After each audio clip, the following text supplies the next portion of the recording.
שלום, שמי פרופסור שלמה משיח, אני נחשב לחלוץ הפריות החוץ-גופיות בישראל.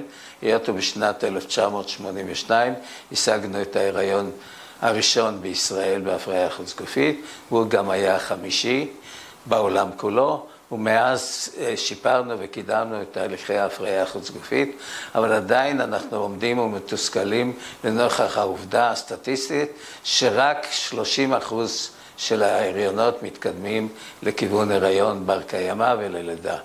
כל היתר נכשלים, והרבה מהסיבות נובעות מחוסר יכולת של קליטת ההריון על ידי הרחם.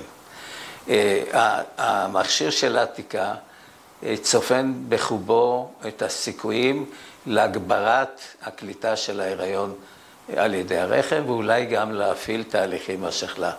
התקווה שלנו מבוססת על ניסיונות בבעלי חיים, שאנחנו יודעים שפולסים אקוסטיים מפעילים תהליכים כמו שחרור חומרי גדילה בגוף בכלל וברחם בפרט, פועל לבניית כלי דם חדשים והגברה של זרימת הדם לרחם, משפר זרימת הדם לכלל האיברים באגן ומפעיל תהליכים אנטי-דלקתיים.